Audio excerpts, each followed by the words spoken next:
నమస్కారం. నేటి ఎన్నికల భారతానికి స్వాగతం. ముందుగా ప్రధాన అంశాలు. హిందూ మతంపైనే ఇండియా కూటమి దాడి. కేరళ, తమిళనాడులో మోదీ విమర్శలు.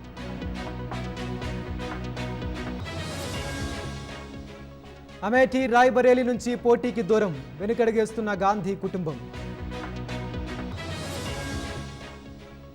బీహార్ ఎన్డీఏలో సీట్ల పంపకాల లొల్లి. కేంద్ర మంత్రి పదవికి పరాస్ రాజీనామా. మహారాష్ట్రలో ఉద్ధవ్కు చెక్. అమిత్ షాతో రాజ్ ఠాక్రే భేటీ. జార్ఖండ్లో జేఎంఎంకు షాక్. భాజపాలోకి శిబు సోరెన్ పెద్ద కోడలు. దేశ ప్రజలు మార్పు కోరుకుంటున్నారు. సిడబ్ల్యూసీ భేటీలో ఖర్గే వ్యాఖ్యలు.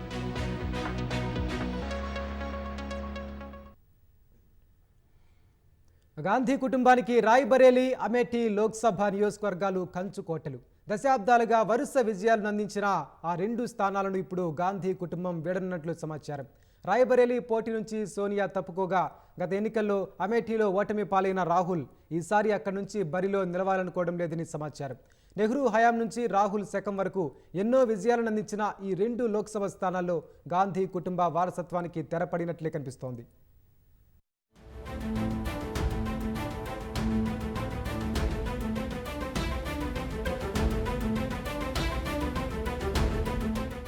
ఉత్తరప్రదేశ్లో ఉన్న 80 లోక్సభ స్థానాల్లో రాజకీయంగా అత్యంత ముఖ్యమైన ఎంపీ స్థానాలు అమేఠీ, రాయ్బరేలీ. దశాబ్దాలుగా కాంగ్రెస్ పార్టీ కంచుకోటలుగా ఉన్న ఈ రెండు లోక్సభ స్థానాల గోడలు బద్దలవుతున్నాయి. గత ఎన్నికల్లో అమేఠీ నుంచి రాహుల్ గాంధీపై భాజపా నేత స్మృతి ఇరానీ విజయంతో మొదలైన ఎదురుగాలి ఇప్పుడు పతాక స్థాయికి చేరింది. అమేఠీ నుంచి రాహుల్ గాంధీ, రాయ్బరేలీ నుంచి సోనియా గాంధీ బరిలో లేకపోవడంతో ఈ నియోజకవర్గాల్లో గాంధీ కుటుంబ శకం ముగిసినట్లే. గత ఎన్నికల్లో భారీ విజయాన్ని అందించిన కేరళలోని వైనాడ్ నుంచే మళ్లీ రాహుల్ గాంధీ బరిలో దిగుతుండటం, సోనియా గాంధీ రాజ్యసభకు వెళ్లడంతో అమేఠీ, రాయ్బరేలీ ఈ రెండు నియోజకవర్గాల్లో గాంధీ కుటుంబ వారసత్వం లేకుండా పోయింది. రాయ్బరేలీలో 1952 నుంచి గాంధీ కుటుంబ శకమే నడిచింది. కానీ తొలిసారి అక్కడ గాంధీ కుటుంబ వారసులు ఎవరూ బరిలో నిలవడం లేదు. ప్రియాంక గాంధీ ఇక్కడి నుంచి పోటీ చేస్తారని ప్రచారం జరుగుతున్నా ఆమె ఆసక్తి చూపడం లేదన్న వార్తలొస్తున్నాయి.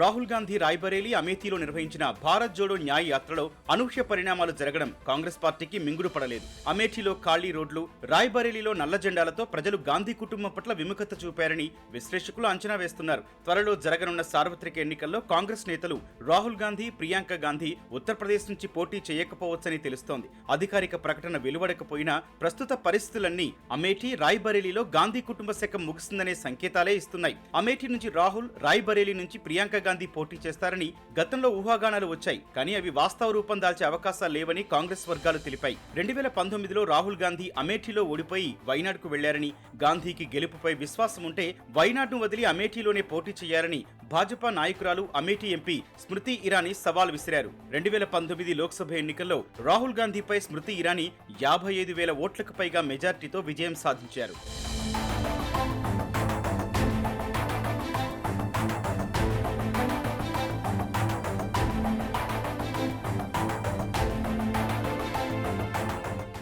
1967 నుంచి అమేఠీ నియోజకవర్గం కాంగ్రెస్ పార్టీకి కంచుకోటగా ఉంది. అప్పటి నుంచి గాంధీ కుటుంబ సభ్యులో లేదా గాంధీ కుటుంబ విధేయులో ఇక్కడ వరుసగా విజయం సాధించారు. 1980లో అమేఠీలో సంజయ్ గాంధీ విజయం సాధించగా 1981లో జరిగిన ఉప ఎన్నికల్లో రాజీవ్ గాంధీ గెలిచారు. 1991 వరకు రాజీవ్ గాంధీ అమేఠీకి ప్రాతినిధ్యం వహించారు. రాజీవ్ హత్య తర్వాత సోనియా గాంధీ 1999లో అమేఠీ సీటును గెలుచుకున్నారు. రాహుల్ గాంధీ 2004 నుంచి 2019 వరకు అమేఠీ నియోజకవర్గానికి ప్రాతినిధ్యం వహించారు. 2019 లోక్సభ ఎన్నికల్లో రాహుల్ అమేఠీలో స్మృతి ఇరానీ చేతిలో ఓడిపోయారు. అప్పటి వరకు కాంగ్రెస్ కు కంచుకోటగా ఉన్న అమేఠీ కోట బీటలు వారాయి.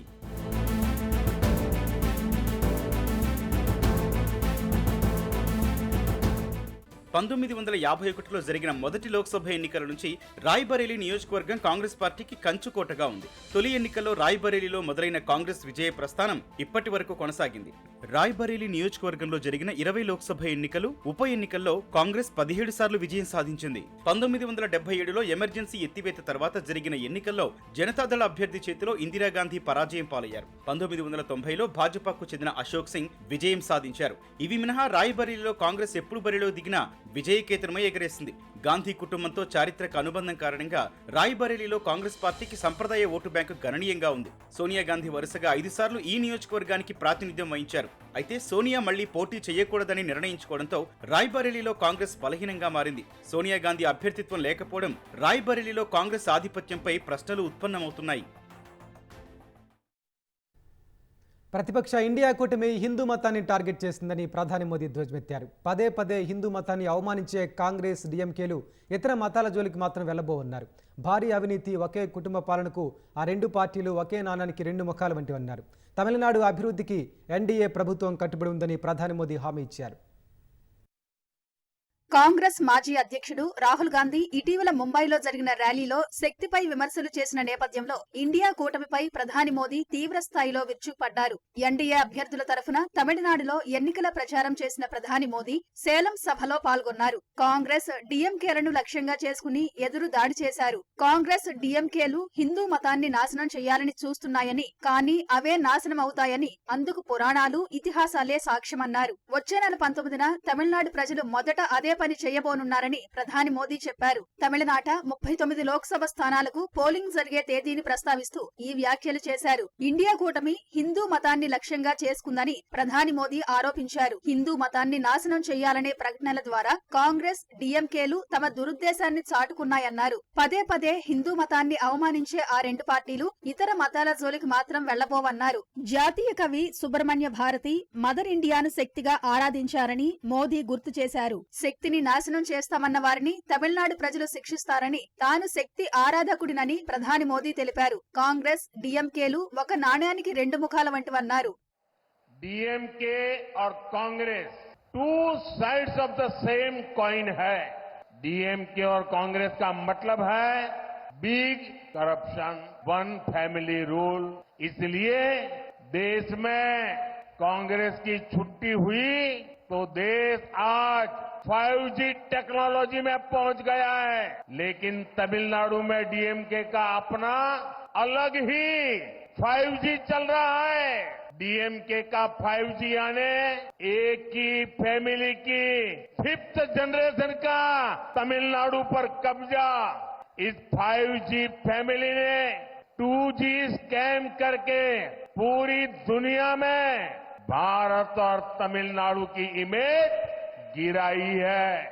తమిళనాడు అభివృద్ధికి ఎన్డీఏ ప్రభుత్వం కట్టుబడి ఉందని ప్రధాని మోదీ తెలిపారు. అందువల్లే తమిళనాడులో భాజపాకు ఆదరణ పెరుగుతోందన్నారు. 10 ఏళ్ల క్రితం సేలం జిల్లాలో పార్టీ నేత, ఆడిటర్ వి రమేష్ హత్యకు గురైన విషయాన్ని గుర్తు చేసిన ప్రధాని మోదీ కొంత భావోద్వేగానికి గురయ్యారు. కాసేపు తన ప్రసంగాన్ని నిలిపేశారు. తమిళనాడు మాజీ సీఎం కామరాజ్ నిజాయితీ, మధ్యాహ్న భోజన పథకం, విప్లవాత్మక పథకాలు తనకు అతిపెద్ద ప్రేరణని ప్రధాని మోదీ తెలిపారు.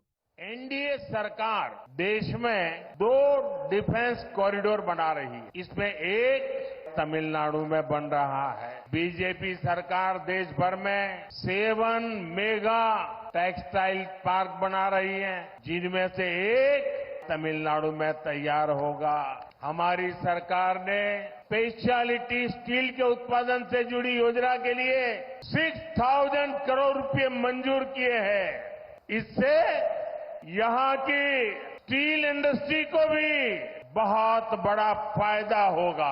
यहाँ रेलवे इंफ्रास्ट्रक्चर के लिए 500 करोड़ रुपए खर्च किए गए हैं. यहाँ वंदे भारत एक्सप्रेस भी चल रही है. అంతకుముందు కేరళలోని పాలక్కాడ్లో ప్రధాని మోదీ అట్టహాసంగా రోడ్ షో నిర్వహించారు. ఉదయం కోయంబత్తూరు నుంచి పాలక్కాడ్ చేరుకున్న ప్రధానికి భాజపా శ్రేణులు, స్థానికులు అపూర్వ స్వాగతం పలికారు. పూలతో అందంగా అలంకరించిన ఓపెన్ టాప్ జీపుపై కాషాయ రంగు నెహ్రూ టోపీ ధరించి ప్రధాని మోదీ రోడ్ షో నిర్వహించారు. కిలోమీటర్ పొడవునా సాగిన రోడ్ షో సందర్భంగా రోడ్డుకు ఇరువైపులా బారులు తీరిన భాజపా శ్రేణులు, స్థానికులు ప్రధాని మోదీపై పూల వర్షం కురిపించారు. సార్వత్రిక ఎన్నికల సమరంలో 400 సీట్ల లక్ష్యంగా ముందుకు సాగుతున్న భాజపా నేతృత్వంలోని ఎన్డీఏ బీహార్లోనూ పక్కా ప్రణాళికతో ముందుకు సాగుతోంది. ఇటీవలే సీఎం నితీష్ కుమార్ నేతృత్వంలోని జేడీయూతో జట్టు కట్టిన భాజపా గత లోక్సభ ఎన్నికల్లాగే బీహార్లో అత్యధిక స్థానాలు కైవసం చేసుకోవాలని పట్టుదలతో ఉంది. బీహార్లో ఇప్పటికే సీట్ల పంపకాలు పూర్తి కావడంతో తదుపరి కార్యాచరణపై దృష్టి సారించింది. అయితే సీట్ల పంపకాలతో తీవ్ర అసంతృప్తికి గురైన కేంద్ర మంత్రి పశుపతి పరాస్ కుమార్ తన పదవికి రాజీనామా చేయడం కలకలం రేపుతోంది. ఓవైపు అబాయ్ చిరాగ్ పాస్వాన్తో దోస్తీ చేస్తున్న భాజపా బాబాయ్ పరాస్తో మాత్రం కుస్తీ చేస్తోంది.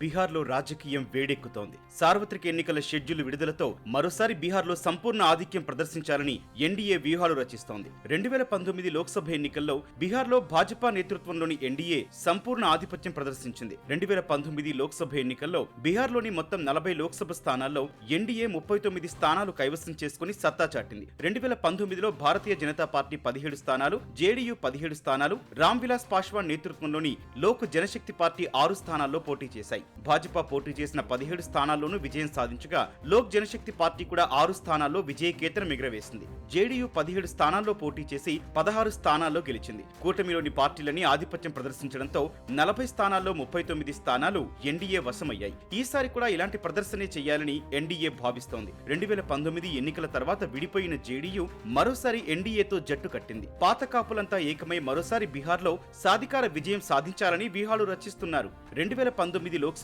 ఎన్నికల్లో బీహార్లో 39 ఎంపీ స్థానాలు కైవసం చేసుకున్నామని, ఈసారి 40 స్థానాలను కైవసం చేసుకుంటామని బీహార్లో భాజపా ఎన్నికల ఇన్ఛార్జ్ వినోద్ తావ్డే ధీమా వ్యక్తం చేశారు.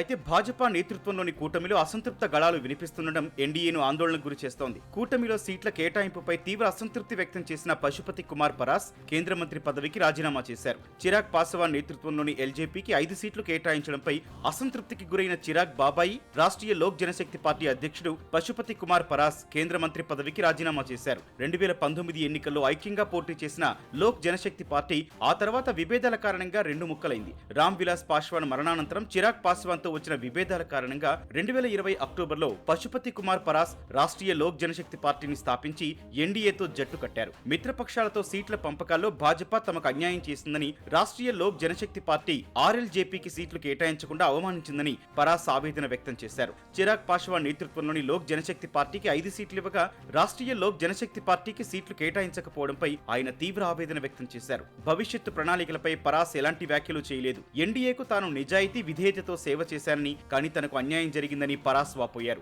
సీట్ల కేటాయింపుపై జరిగిన చర్చల్లోనూ ఆర్ఎల్జేపీ నుంచి ప్రతినిధులు ఎవరూ హాజరు కాకపోవడాన్ని పరాస్ గుర్తు చేశారు. ఆర్ఎల్జేపీ స్వతంత్రంగా బరిలోకి దిగుతుందా లేక వేరే పార్టీలతో పొత్తు పెట్టుకుంటుందా అన్నది ఇప్పుడు ఆసక్తికరంగా మారింది. ఆర్ఎల్జేపీకి ఒంటరిగా బరిలోకి దిగితే కొన్ని నియోజకవర్గాల్లో ఎన్డీఏ ఓట్లు చీలే ప్రమాదం ఉందని విశ్లేషకులు అంచనా వేస్తున్నారు.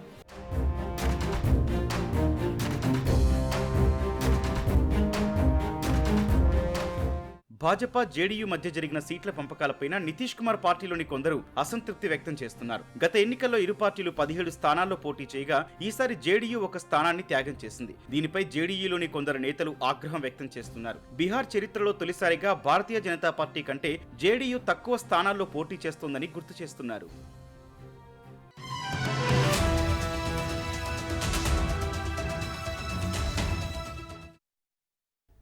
సార్వత్రిక ఎన్నికల్లో ఎన్డీఏ కూటమి 400 సీట్లు సాధించాలని లక్ష్యంగా పెట్టుకున్న భాజపా అందుకోసం ఇతర పార్టీలకు స్నేహ హస్తం చాటుతోంది. ఇండియా కూటమిలోని పార్టీలో బలంగా ఉన్న ప్రాంతాల్లో పట్టు పెంచుకునేందుకు పావులు కదుపుతోంది.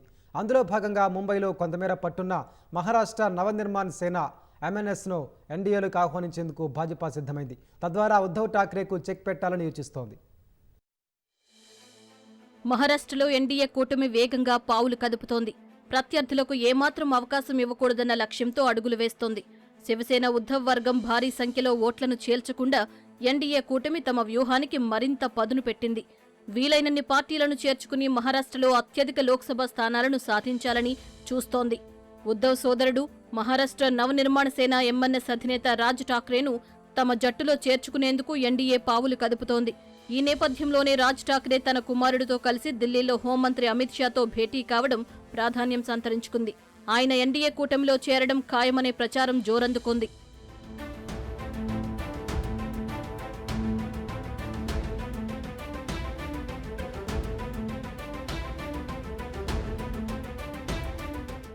2019 లోక్సభ ఎన్నికల్లో భాజపా శివసేన కూటమి మహారాష్ట్రలో పోటీ చేసింది.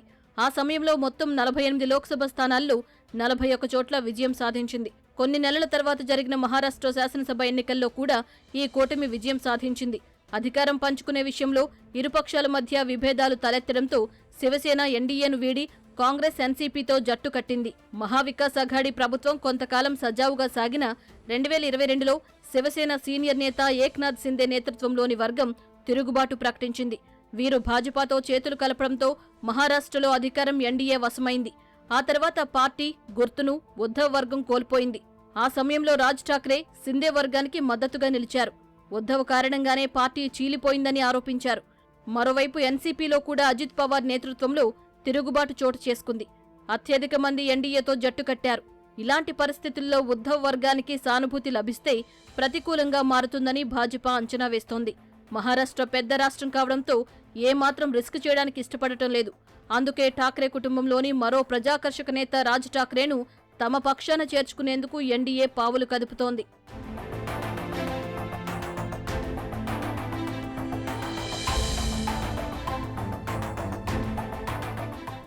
బాల్ ఠాక్రేకు స్వయానా సోదరుడి కుమారుడే రాజ్ ఠాక్రే. ఆయన ఉద్ధవ్తో విభేదాల కారణంగా 2006లో శివసేన నుంచి బయటకు వెళ్లిపోయారు. 2009లో అతడి నేతృత్వంలోని ఎంఎన్ఎస్ 13 ఎమ్మెల్యే స్థానాలను సాధించింది. 2014, 2019 అసెంబ్లీ ఎన్నికల్లో మాత్రం తీవ్రంగా దెబ్బతింది. ఇప్పుడు ఆ పార్టీ తిరిగి బలపడాలంటే ఓ పెద్ద అండ అవసరం ఉంది. అది భాజపా రూపంలో లభిస్తుందని రాజ్ ఠాక్రే ఆశిస్తున్నారు. దేశ ప్రజలు మార్పు కోరుకుంటున్నారని ఏఐసీసీ అధ్యక్షుడు మల్లికార్జున ఖర్గే అన్నారు. ప్రస్తుత ఎన్డీఏ ప్రభుత్వం ప్రకటించిన గ్యారంటీలు 2004లో ఆ పార్టీ ఇచ్చిన ఇండియా షైనింగ్ ఫలితాన్ని ఇవ్వనున్నట్లు జోసెన్ చెప్పారు. సార్వత్రిక సమరానికి సంబంధించిన పార్టీ ఎన్నికల ప్రణాళిక ఆమోదించేందుకు జరిగిన కాంగ్రెస్ అత్యున్నత నిర్ణాయక మండలి సిడబ్ల్యూసీ సమావేశంలో మల్లికార్జున ఖర్గే ఈ వ్యాఖ్యలు చేశారు. పార్టీ మేనిఫెస్టోలో పేర్కొన్న ప్రతి అంశాన్ని ప్రజల్లోకి తీసుకెళ్లాలని శ్రేణులకు ఆయన సూచించారు. పార్టీ ఎన్నికల మేనిఫెస్టోలో హామీ ఇచ్చిన ప్రతి అంశాన్ని ఇండియా కూటమి అధికారంలోకి వచ్చాక ఖచ్చితంగా అమలు చేస్తుందని ఖర్గే హామీ ఇచ్చారు. భారత్ జోడో యాత్ర, న్యాయ్ యాత్ర ద్వారా రాహుల్ గాంధీ ప్రజల నిజమైన సమస్యలను దేశం దృష్టికి తెచ్చారని కొనియాడారు. ఇది కేవలం ఎన్నికల మేనిఫెస్టో మాత్రమే కాదని ప్రజలకు ఉజ్వల భవిష్యత్తు సూచించే న్యాయ పత్రమని సిడబ్ల్యూసీ సమావేశం ముగిసిన తర్వాత ఏఐసీసీ ప్రధాన కార్యదర్శి జయరాం రమేష్ తెలిపారు. जो अभी चुनाव आने वाले हैं, कांग्रेस पार्टी पूरी तरीके से तैयार है और हमारा एजेंडा क्या है, हमारा मुख्य मुद्दा क्या है, यही उसी पर आज बातचीत हुई है. हमारे कांग्रेस अध्यक्ष और राहुल जी ने पिछले 63 दिनों में 5 न्याय को लेकर 25 गारंटियों की घोषणा की है. इन गारंटियों के ऊपर हमारी आर्थिक नीति के लिए क्या न्याय का एजेंडा होना चाहिए, हमारे विदेश नीति के लिए क्या न्याय का एजेंडा होना चाहिए, हमारे संविधान के संरक्षण के लिए न्याय का एजेंडा क्या होना चाहिए, पर्यावरण को लेकर क्या न्याय एजेंडा होना चाहिए. कि ये सिर्फ एक साधारण सा घोषणा पत्र नहीं है, पर ये एक महत्वपूर्ण न्याय पत्र है ताकि हमारे देश की जनता को एक नई भविष्य दिखाई दे. లోక్సభ ఎన్నికలకు ముందు జార్ఖండ్లోని అధికార పార్టీ జార్ఖండ్ ముక్తి మోర్చా జేఎంఎంకు గట్టి షాక్ తగిలింది. జేఎంఎం అధినేత శిబు సోరెన్ పెద్ద కోడలు ఎమ్మెల్యే సీతా సోరెన్ ఆ పార్టీ నుంచి వైదొలిగారు. పార్టీ సభ్యత్వానికి రాజీనామా చేసిన సీతా సోరెన్ భాజపాలో చేరారు. భాజపా జాతీయ ప్రధాన కార్యదర్శి వినోద్ తావడే సమక్షంలో సీతా సోరెన్ భాజపా కండువా కప్పుకున్నారు. అనంతరం మాట్లాడిన సీతా సోరెన్ జేఎంఎం పార్టీ అధినాయకత్వం తనను నిర్లక్ష్యం చేస్తోందని, తనను ఒంటరిని చేస్తుందని ఆరోపించారు. ఆమె దుమ్కాలోని జామా అసెంబ్లీ స్థానం నుంచి జేఎంఎం తరపున 3 సార్లు ఎమ్మెల్యేగా గెలుపొందారు. పశ్చిమ బెంగాల్ డీజీపీగా రాజీవ్ కుమార్ను బదిలీ చేసి ఆయన స్థానంలో వివేక్ సహాయ్ను నియమించిన కేంద్ర ఎన్నికల సంఘం 24 గంటలు కూడా తిరగకుండానే ఆయన కూడా తప్పించింది. వివేక్ సహాయ్ స్థానంలో ఆయన కంటే ఏడాది జూనియర్ అయిన సంజయ్ ముఖర్జీని పశ్చిమ బెంగాల్ డీజీపీగా నియమించింది. జూన్ 1న 7వ విడత పోలింగ్లో సార్వత్రిక ఎన్నికలు ముగియనుండగా వివేక్ సహాయ్ మే నెలలోనే పదవి విరమణ చేయనున్నారు. ఎన్నికల కంటే ముందే వివేక్ సహాయ్ పదవీ కాలం ముగియనుండటంతో ఆయన స్థానంలో సంజయ్ ముఖర్జీని పశ్చిమ బెంగాల్ డీజీపీగా ఎన్నికల సంఘం నియమించినట్లు సంబంధిత వర్గాలు పేర్కొన్నాయి. అయితే సీనియర్ ఐపీఎస్ అధికారులు మాత్రం ఈసీ నిర్ణయంతో విభేదిస్తున్నారు. ఎన్నికల నిర్వహణ సహా ప్రత్యేక విధుల్లో నియమితులైన అధికారుల పదవీ కాలాన్ని పొడిగించే అధికారం ఈసీకి ఉంటుందని అభిప్రాయపడ్డారు. వేసవి కాలం వచ్చిందంటే వేడి గాలులు అధిక ఎండలతో జనాలు అల్లాడిపోతారు. ఈసారి వేసవి కాలంతో ప్రజలకు ఎండలతో పాటు ఎన్నికల సెగ కూడా గట్టిగా తగలనుంది. నామినేషన్లు, క్యాంపెయిన్లు, పార్టీ మీటింగ్లు, బహిరంగ సభలు, ప్రచారాలతో ఈ వేసవి మరింత వేడెక్కనుంది. గత 2 దశాబ్దాలుగా ఎన్నికలు వేసవిలోనే జరుగుతున్నాయి. అసలు ఎన్నికలు వేసవిలోనే ఎందుకు జరుగుతున్నాయి? మండుటెండల్లో ఎన్నికలు జరగడానికి కారణాలేంటో తెలుసుకుందాం.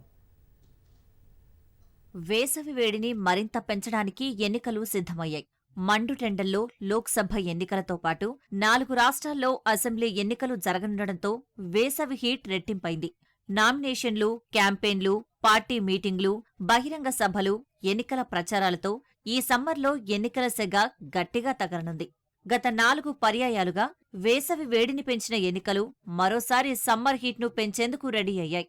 ఈ ఏడాది దాదాపు 1.5 రోజుల పాటు సుదీర్ఘంగా ఎన్నికలు జరగనున్నాయి.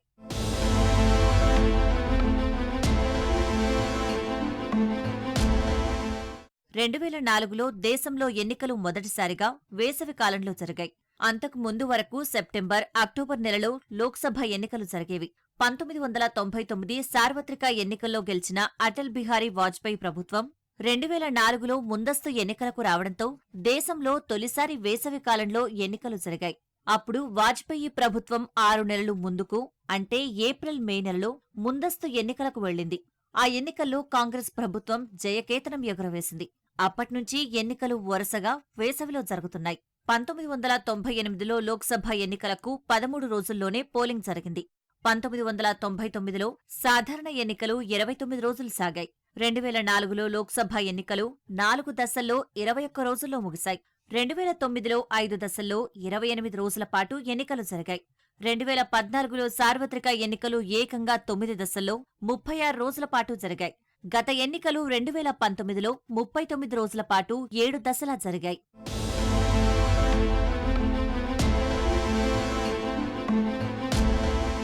ఈసారి లోక్సభ ఎన్నికల పోలింగ్ ప్రక్రియ మొత్తం 7 దశల్లో 44 రోజుల పాటు సాగనుంది. 1951-52లో తొలి పార్లమెంటు ఎన్నికల తర్వాత అత్యంత సుదీర్ఘకాలం సాగనున్న ఎన్నికలు ఇవే కావడం గమనార్హం. జూన్ వరకు ఎన్నికల ప్రక్రియ ఉండడం కూడా ఇదే తొలిసారి. తొలి పార్లమెంటు ఎన్నికలు 4 నెలలకు పైగా సాగాయి. ఏకంగా 68 దశల్లో పోలింగ్ నిర్వహించారు. మొదటి సాధారణ ఎన్నికల ప్రక్రియ 1951 అక్టోబర్ 25 నుంచి 1952 ఫిబ్రవరి 21 వరకు సుదీర్ఘంగా జరిగింది.